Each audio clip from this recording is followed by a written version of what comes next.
BNP কওমির দালালদেরকে সাথে নিয়েছে। খোদার কসম করে বলছি, কোন কওমির কোন একজন আলেম কারো দালালি করবে আমরা সাধারণরা মানতে পারি না। হেফাজতকে রাজনৈতিক মুক্ত রাখেন, আমরা হেফাজতের ব্যানারে ক্ষমতাশীল স্বৈরাচারের বিরুদ্ধে সোচ্চারভাবে প্রতিহত করবই, করেই যাব। কারো দালালি আমরা সহ্য করব না। আমার আফসোস লাগে, আমার দুঃখ লাগে, যেসব উলামায়ে কেরাম সামান্য সংসদের আসনের জন্য মির্জা ফখরুলদের সাথে আতাত করে ঐক্য করে, সেই সব আলেমদের প্রতি আমাদের ঘৃণা, আমাদের ঘৃণা, আমাদের ঘৃণা। আমি সুস্পষ্টভাবে বলছি, বাংলাদেশের হেফাজতে ইসলাম, বাংলাদেশের হেফাজতে ইসলাম এটা জনবহুল, এটা প্রভাবশালী একটা অরাজনৈতিক সংগঠন। এই অরাজনৈতিক সংগঠন থেকে সমস্ত রাজনৈতিক পরিচয় ধারণকারী নেতাদেরকে আউট করেন, সরিয়ে দেন।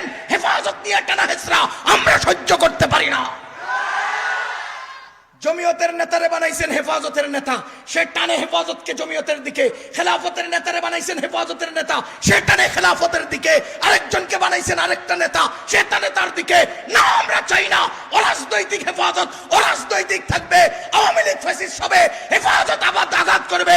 বিএনপি ফ্যাসিস্ট হবে, হেফাজত প্রতিহত করবে। খোদার কসম, কোন রাজনৈতিক নেতা আমরা হেফাজতে দেখতে চাই না। আমি আজকে মুফতি বশিরুল্লাহ সাহেবকে স্পষ্ট বলেছি যে হেফাজতকে তামাশার পাত্র বানাবেন না। আজকে বলেছি, আজকে মাগরিবের পর, হেফাজতকে তামাশা বানাবেন না। হেফাজতের অধীনে কোন রাজনৈতিক নেতার কোন প্রশ্ন আমরা সহ্য করতে রাজি না। একটা রহস্য বুঝেন, আওয়ামী লীগের ক্ষমতার সময় আওয়ামী লীগ ইসলাম চালাইছে তরিকত ফেডারেশনকে দিয়া, আর বিএনপির ক্ষমতার সময় বিএনপি ইসলাম চালিয়েছিল জামাত ইসলামকে দিয়া। কওমি উলামায়ে কেরাম বিএনপিকে সহ্য করে নাই, আওয়ামী লীগকে সহ্য করে নাই। দুই দলের মাঝখানে থেকে যে ইসলাম বিরোধী কাজ করেছে তার বিরুদ্ধে কওমি আলেমরা সংঘবদ্ধ হয়েছে। আজকে জামাত ইসলাম আলাদা হয়েছে, বিএনপি কওমির দালালদেরকে সাথে নিয়েছে।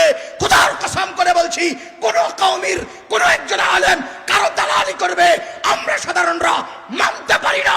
হেফাজতকে রাজনৈতিক মুক্ত রাখেন, আমরা হেফাজতের ব্যানারে ক্ষমতাশীল স্বৈরাচারের বিরুদ্ধে সোচ্চারভাবে প্রতিহত করবই, করেই যাব। কারো দালালি আমরা সহ্য করব না। ও মুসলমান, ঐতিহাসিক এই মহাসম্মেলন থেকে আমরা হেফাজতের নেতৃস্থানীয় লোকদেরকে, মুরব্বীদেরকে বলছি, হেফাজতকে তামাশা বানাবেন না। আল্লামা আহমদ শফী সাহেবের অরাজনৈতিক এবং আধ্যাত্মিক চিন্তার উপরে প্রতিষ্ঠিত হেফাজত ইসলামকে নিজেদের স্বকীয়তা, নিজেদের শক্তি সামর্থ্য নিয়ে বাতিলের মোকাবেলে সংঘবদ্ধ খেদমত করার সুযোগ দেন। আপনারা রাজনৈতিক পরিচয় ধারণকারী ব্যক্তিদেরকে হেফাজতের নেতা বানাইছেন। কুল্লু হিজবিন বিমা লাদাইহিম ফারিহুন, প্রত্যেকে নিজের দিকে টানতে থাকে। ওয়ালিন্নাসি ফীমা ইয়াশাকুনা মাযাহিবু, প্রত্যেকে হেফাজতের নিজের মনে করে ব্যবহার করতে থাকে।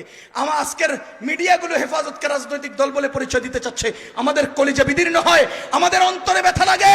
হেফাজত অরাজনৈতিক থাকবে। আমরা চাই না কোন রাজনৈতিক দলের তোয়াজ এবং তাদের কি বলে তাদের দালালি করতে আমরা পারি না, পারতে কখনো আমরা এটা সহ্য করি না। কথা বলেন ঠিক কিনা? আল্লাহু আকবার কাবীরা। তাহলে একটা সাম্রাজ্য ধ্বংসের কয় কারণ বললাম? এক নাম্বার অহংকার, এই অহংকার নিয়ে কথা আরো ছিল এতটুকুন। দুই নাম্বার জুলুম।